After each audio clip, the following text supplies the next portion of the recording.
l'équipe, salut à tous, j'espère que vous allez bien. Nous allons suivre ensemble cette fin de match entre le Paris Saint-Germain, quelle passe de merde de la part de Meunier, une passe qui n'est même pas appuyée, frérot. Ça a été ça tout le match, des passes de merde. Bref, je disais les amis, on va suivre cette fin de match entre le Paris Saint-Germain et le Stade de Reims. Il reste 3 minutes dans le temps réglementaire et le Paris Saint-Germain est mené sur sa pelouse 0-1. C'est mérité pour les Rémois qui ont fait un très bon match, aussi bien défensivement qu'offensivement. Pourtant, c'était la deuxième plus mauvaise attaque du championnat derrière Dijon, avec seulement 4 buts marqués depuis le début du championnat. Et c'était la meilleure défense avec le Paris Saint-Germain. Défensivement, ils nous l'ont prouvé.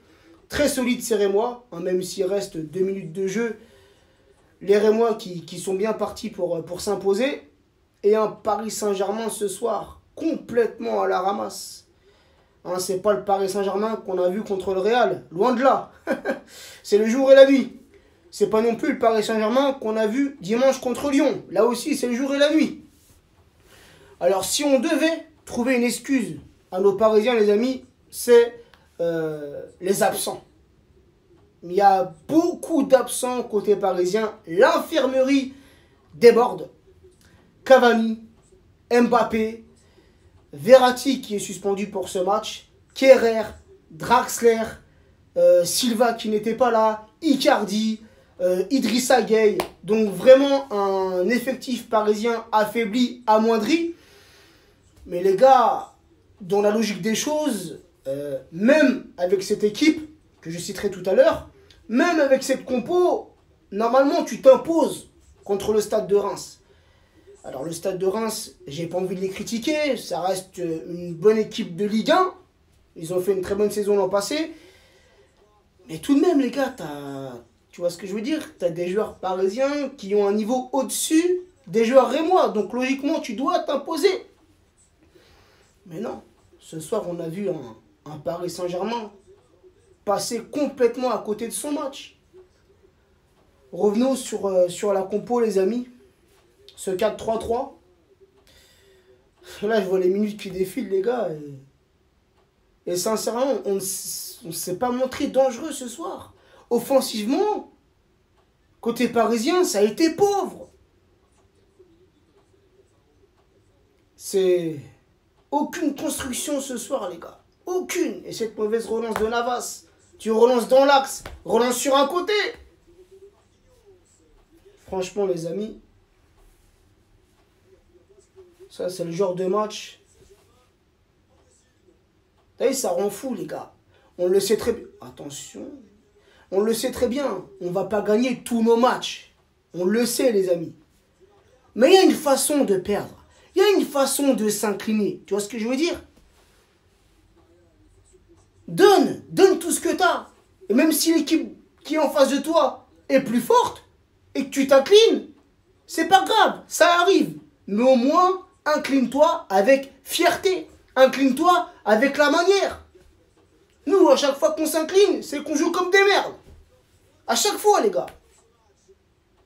4 minutes de temps additionnel. Donc revenons sur la compo parisienne qui a vraiment été remanié pour ce match avec tous les absents qu'on a.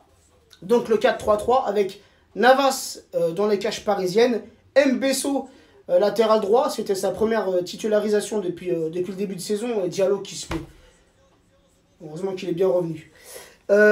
Kurzawa latéral gauche, Diallo, Kipembe en charnière centrale. Tu avais Herrera dans ce poste de milieu récupérateur. Bernat relayeur côté gauche, Paredes relayeur côté droit, Choupo-Moting en pointe, Neymar ailier gauche et Sarabia ailier droit. Donc déjà les gars, sur la compo que Tourelle a pu faire, Kurzawa les gars, Kurzawa Bernat, mais plutôt Bernat latéral gauche, Kurzawa relayeur côté gauche. Si vraiment tu veux jouer dans ce système. Parce que Kurzawa, honnêtement, les amis, sur ce match, et pas que sur ce match, ça fait depuis longtemps Kurzawa, je sais même pas ce qu'il fout dans le collectif parisien, dans l'effectif parisien. Ce mec-là, il est totalement à la ramasse. Il est complètement cramé, le mec. Kurzawa, je sais pas, change de métier, change de vie, fais autre chose, arrête le foot. Eh non, faut arrêter de déconner au bout d'un moment. Le mec, il t'apporte rien sur le terrain. C'est l'un des seuls joueurs. Quand il touche le ballon, je ne suis pas serein. Quand il a le ballon, soit il va la perdre, soit il va perdre le ballon, soit il va faire une passe, l'attaquant de chez nous, il est hors jeu, soit il va faire un centre au troisième poteau. C'est tout ce que Kurzawa sait faire quand il a le ballon dans les pieds. Mais non. Autant il était très très bon à l'AS Monaco. Il était très performant à Monaco. Et même la première année où il est arrivé chez nous, il était performant. Et depuis, frère, aucune progression. Il régresse d'année en année. De match en match, il régresse. C'est pas possible. Tu peux pas compter sur un joueur comme Kurzawa. Eh non, les gars, j'en suis sûr. Kurzawa, tu le proposes à Sochaux gratuitement. Et putain, Reims qui vient de marquer, les gars, le deuxième but. Retourner acrobatique, les gars. Putain, c'est pas possible. Contre Strasbourg, je fais mon petit débrief. On marque à la fin.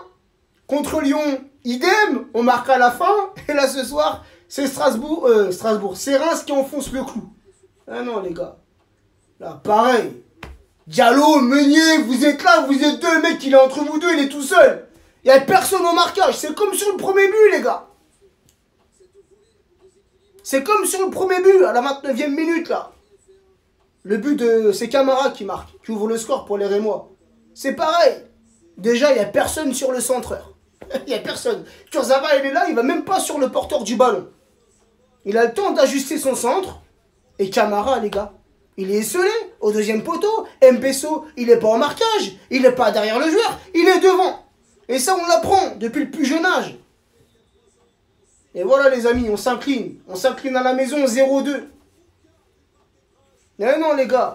Putain, comme je l'ai dit. Ok, ça peut arriver de perdre. Mais les gars, il y a une manière de perdre. Il y a une manière de s'incliner. Et nous, on ne l'a pas, cette manière. À chaque fois qu'on s'incline, c'est qu'on fait des matchs de merde. On s'incline même pas avec honneur, les gars. Putain, ça rend fou. Un Paredes titulaire. Parce qu'on n'a pas le choix. Comme j'ai dit, il y a beaucoup d'absents. Paredes, t'as l'opportunité. Tu as la chance d'être titulaire. Dans un match comme celui-ci. Mais t'es transparent. Tu marches. Tu marches sur le terrain, tu marches. Mais non. Il y a des joueurs qui ne savent pas saisir leur chance. Ah, ça rend fou, les gars. Ça rend fou. Je comptais même pas faire un débrief aussi long. On va pas dramatiser. Mais tu vois, c'est ce genre de défaite qui me rend ouf. T'es là, tu sors des bêtes de match, t'es sur une bonne lancée, et tu t'inclines comme ça à la maison 2-0. Non. Non. Aucun orgueil, les gars. Aucun saut d'orgueil dès le premier but. Pourtant, on l'a vu. Contre Lyon, contre le Real, contre Strasbourg. Même là, on était amoindris. Un peu moins au niveau de l'effectif. Mais il nous manquait des bons joueurs. Et pourtant, il y avait de l'impact. Il y avait de l'intensité. Il y avait de la combativité. Il y avait de la grinta. Tu le sentais. Mais là, ce soir, rien. En plus, côté parisien, on avait tout de même des bons joueurs, les gars, sur le papier, sur le terrain, les gars. T'as des Neymar. T'as des Herrera. T'as Di Maria qui est rentré. J'ai bien aimé sa rentrée, il a apporté. Tu sens qu'il a apporté un plus, Di Maria. Mais malheureusement, ça n'a pas suffi. Et Kimpembe aussi qui a fait un bon match. On sait que Kimpembe était en manque de temps de jeu, dû à sa blessure. Il est revenu titulaire contre le Real. Il avait fait un bon match. Et ce soir titulaire. Et il a fait un bon match. Mais franchement, Mbesso, c'est dommage pour lui. On va pas, tu vois, on va pas être trop dur avec Mbesso. Le mec, c'était sa première titularisation de la saison. Il n'est pas habitué à jouer avec le groupe, quoi, avec les joueurs parisiens. Mais tout de même, l'erreur qu'il fait Mbesso sur le premier but, les gars, c'est une erreur de marquage. Bref, les amis, là, je m'attarde hein, sur le débrief et je me répète et vas-y, ça rend ouf. Bref, les statistiques, les amis, et on va finir sur ça. Donc, le Paris Saint-Germain, 72% de possession. Reims, 28% de possession. 12 tirs côté parisien, 13 tirs côté rémois. 6 corners pour le Paris Saint-Germain, 6 corners pour les rémois.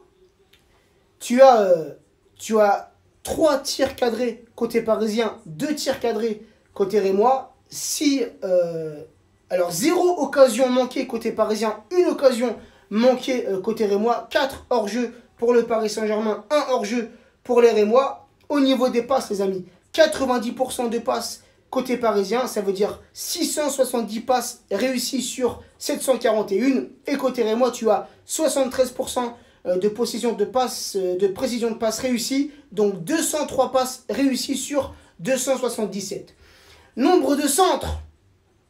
Et là, les amis, c'est alarmant tout de même. Les centres, nos latéraux, les gars, Kurzawa, Meunier, non, les gars, c'est 19 centres, les gars, côté parisien. Aucun de dangereux. 19 centres, aucun de dangereux. Et les Rémois, 14 centres, et t'en as 2 qui ont fini au fond des filets. C'est... Quand tu vois ça, les gars, nos latéraux, je sais pas, à l'entraînement, vous travaillez les centres, non? À chaque match, c'est pareil. Le Kurzawa, déjà, il t'a fait aucun centre dans ce match-là, et quand il t'en fait, il t'envoie ça en tribune. Et Meunier, c'est la même chose. Oh, les amis. Bref, une défaite du Paris Saint-Germain, c'est la 2e de la saison. Faut se reprendre, les gars. Faut se reprendre. C'est pas normal de s'incliner comme ça. Après le match contre le Real, après le match contre Lyon, on le sait, les amis, c'est difficile d'enchaîner victoire sur victoire. Mais au moins, les gars, il y a un comportement, il y a un caractère à avoir. Même si tu t'inclines. Et ça, j'ai déjà dit tout à l'heure. Bref, les gars, je me répète et t'as vu, ça m'a un peu saoulé ce match-là. Ça m'a un peu saoulé parce que franchement, on n'a rien apporté, on n'a rien construit ce soir. On a tout foiré, les gars. Tout foiré. Bref, sur ce, prenez soin de vous, prenez soin des vôtres. Et Oscar, je t'oublie pas, mon frérot. Même si on s'est incliné, j'ai une pensée pour toi. Ciao, l'équipe.